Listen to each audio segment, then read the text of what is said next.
Hallo liebe Zuschauer, im letzten Filmbeitrag ging es ja darum festzustellen, ja, wo will ich denn eigentlich hin, welche Kriterien habe ich für mich selber aufgestellt. Das kann ich hier oben nochmal verlinken, diesen Filmbeitrag von mir, den müsst ihr euch unbedingt ansehen. Und jetzt kommen wir zum Angenehmen, ihr habt euer Land ausgesucht, es muss nicht unbedingt Thailand sein. Ich habe schon mal in einigen Filmbeiträgen gesagt, wenn ich es nochmal zu tun hätte, kämen wohl die Philippinen in die engere Wahl, weil es dort auch Inselbereiche gibt, die relativ geschützt sind, wo auch einige Deutsche sind, damit man sich miteinander unterhalten kann. Also es muss nicht immer Thailand sein. Die Zeiten haben sich geändert, die Schwierigkeiten auch ins Land zu kommen und dort zu bleiben haben sich geändert. Also man sollte das immer wieder unter einem neuen Gesichtspunkt sehen. So, jetzt werden die letzten Punkte aufgeführt, was ihr machen solltet, wenn ihr an eurem Traumziel seid.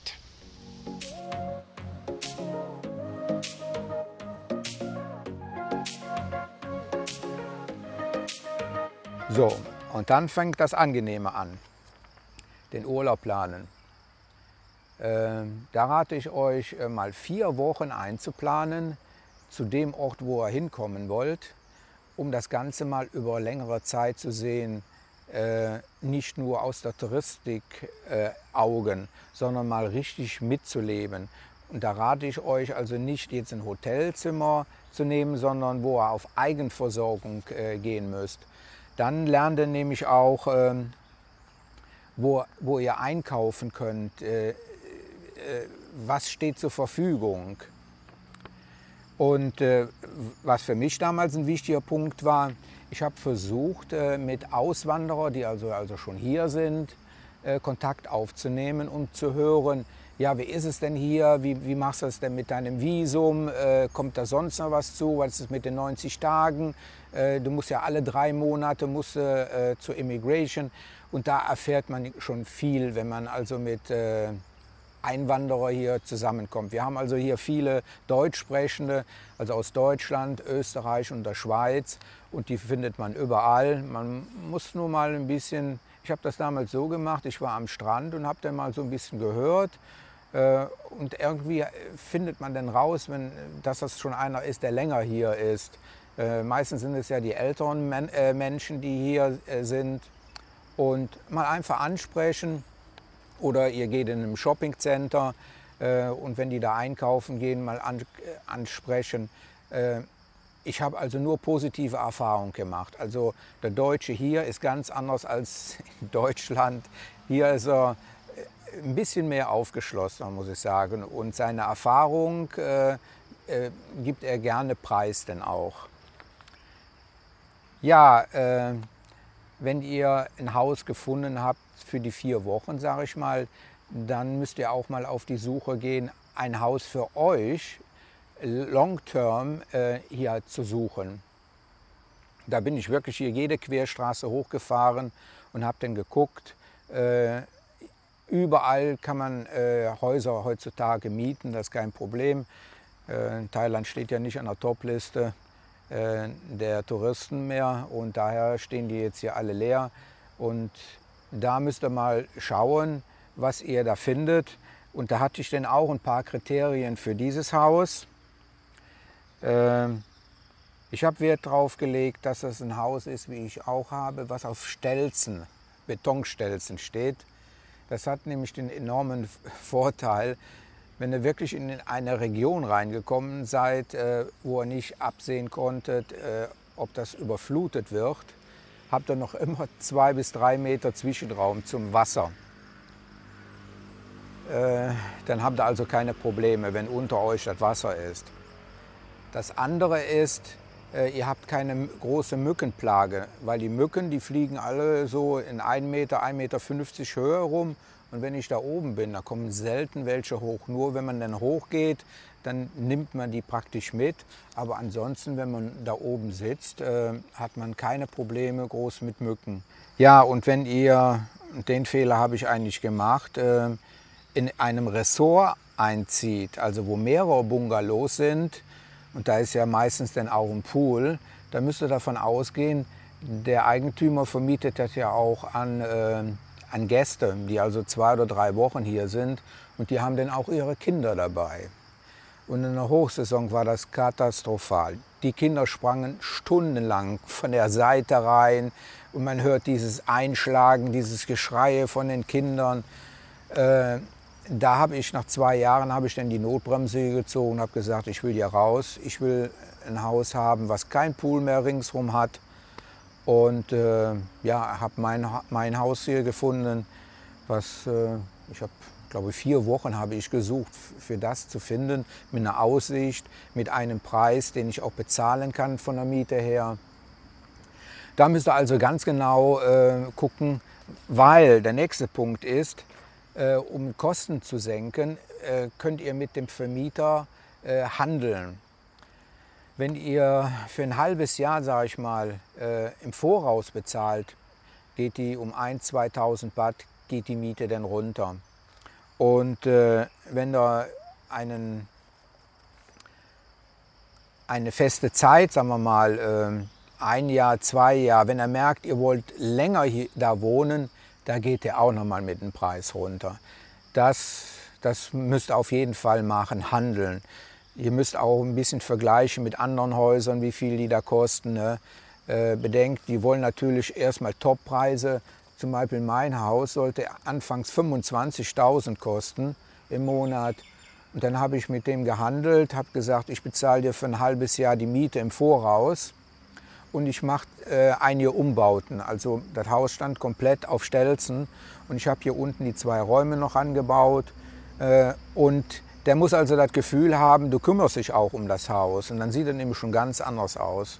Ich habe also andere, ja, ich will jetzt nicht die Nationalität sagen, aber kennengelernt, die machen gar nichts da an dem Haus. Und da sind wir, glaube ich will das jetzt nicht verallgemeinern, aber wir Deutsche sind da ein bisschen anders gestrickt. Wenn ich hatte auch ein eigenes Haus und wenn ich ein Haus miete, ich habe zu dem gesagt, das gehört mir jetzt ein halbes Jahr und ich kümmere mich um das Haus. Manchmal, da streiche ich den auch an, da frage ich den auch gar nicht groß. Ne? Wir kümmern uns um die Häuser und das ist auch schon bei den Thais rübergekommen. Und mein Vermieter hat jetzt, ja, und dann bin ich auf 18.000 runtergekommen mit der Miete. Also da lässt sich einiges machen. 25 bis zu 18 ist schon eine Hausnummer. Ja, was habe ich denn noch mehr? Ah ja, dann müssen wir mal gucken, wo ist die Immigration. Denn alle 3 Monate müsst ihr da auftauchen und euren Pass vorzeigen und damit auch zeigen, dass ihr noch da seid. Das kostet nichts, aber wenn ihr da einige 100 Kilometer fahren müsst, ist das auch schon ein Ding, was nicht jeder machen möchte. Also wo ist die Immigration? Und dann ein Punkt, was viele vergessen, geht zum nahegelegenen Postamt und lasst euch die Postadresse geben. Denn wenn ihr in Deutschland seid, dann wollt ihr bestimmt einige Dinge nach Thailand schicken zu eurem neuen Wohnort oder zu eurem Haus.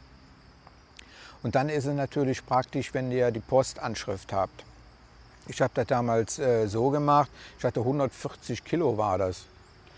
Hatte ich mit nach hier geschickt.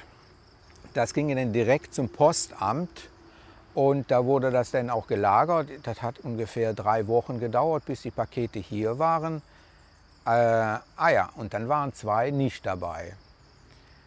Und nachher stellte sich dann raus, dass die im Konsum, ich glaube im Customer-Büro sind.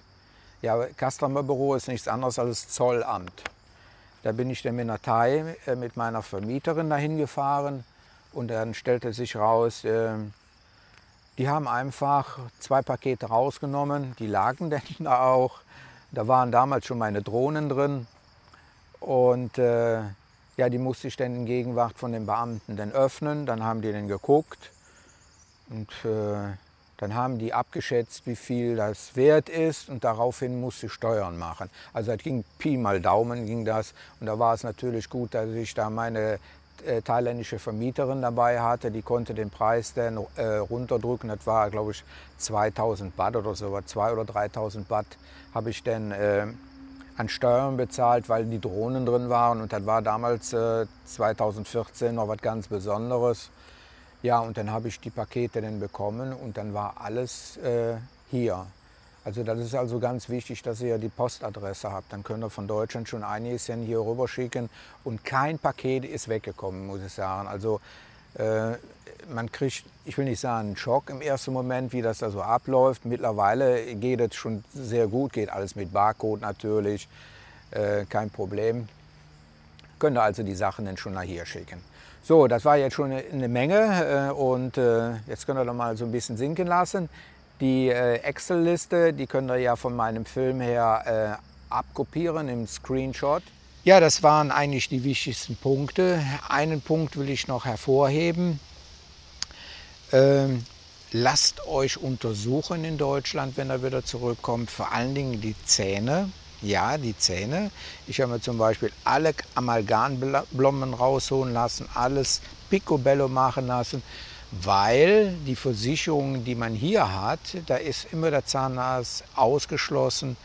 Da muss man also so um die 1000 Baht bezahlen, wenn man zum Zahnarzt geht, um eine Blombe zum Beispiel zu bekommen. Und Implantate oder Kronen, die kosten schon 10.000 Baht. Also das könnt ihr also schon mal in Deutschland vorab alles abchecken, auch den Body, ob alles in Ordnung ist. Nicht, dass dann nachher ein großes Aha kommt und die Ärzte stellen fest, ihr seid krank und ja, ihr habt irgendetwas gemacht, eingeleitet für die Auswanderung, was nachher nicht gut ist, sage ich mal. So, schaut euch meine weiteren Filmbeiträge an. Im nächsten wird dann aufgeführt, was man denn jetzt zu Hause zu machen hat, die heiße Phase mit den ganzen Abmeldungen, mit den Versicherungen, wo man darauf achten muss. Und wir sehen uns dann weiter nächsten Samstag. Okay? Tschüss!